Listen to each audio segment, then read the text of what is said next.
Sometimes we do things because that's just the way we've always done it. Whether it's cooking or a job skill or whatever, you get that attitude a lot. Then sometimes someone steps out there and it kind of opens your eyes. A foolish man ignores it. A wise man pays attention to it.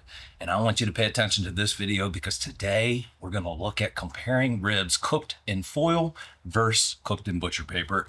And I'm just going to be upfront with you. I pretty much always do ribs in foil.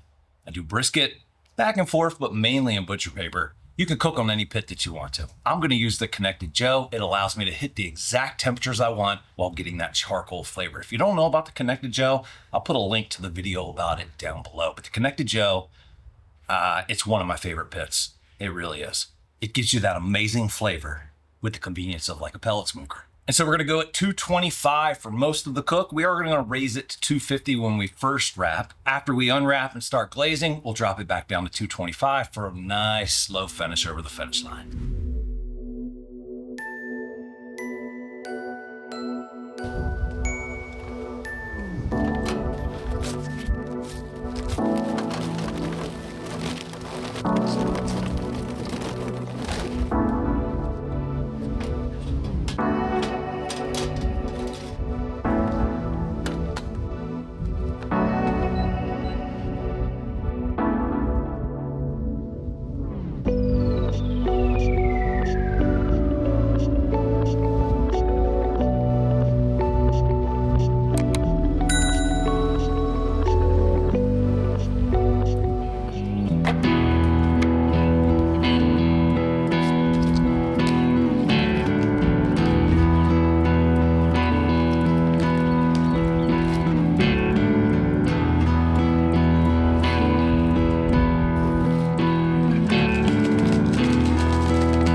It's actually kind of the opposite of what I was expecting. I was expecting the foiled ribs to be more tender.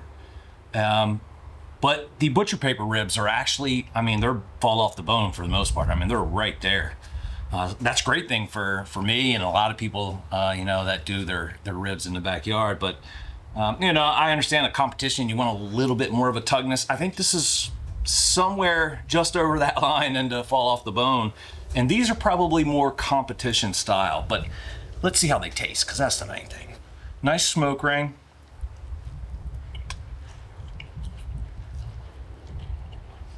Very tender. Oh my gosh, they're good. More tender than I realized. I can tell you right now, these are going to be better. Just looking at them, they look more moist. That is really good.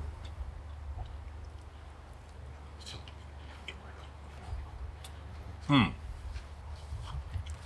kept everything as similar as I could, but there's just something that paper does to let just the right amount of moisture out versus keeping it in. It just makes for an amazing finish.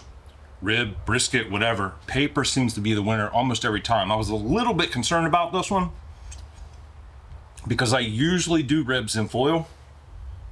But yeah, that just changed. I appreciate you guys sticking around and watching the whole video. Please share this video with someone who may be entering the barbecue arena, just starting to do some ribs at home. This will definitely help kind of build their base as far as, you know, which way they want to go. Foil, paper. And not that you can't change later, but if you can get a jump start from someone else's trial and error, here you go. My opinion, it's paper every day. Tell me that's not a badass shirt. Make sure you go check them out. Links down below. Go to my website. Check out all the different colors. Got your size, your color. It's going to be an awesome shirt. You support Delmarva Backyard with every purchase. It helps me make more videos just like this. This is the best way you can help support Delmarva Backyard. Make sure you get yours now for anybody that enjoys barbecue on Delmarva or enjoys Delmarva Backyard.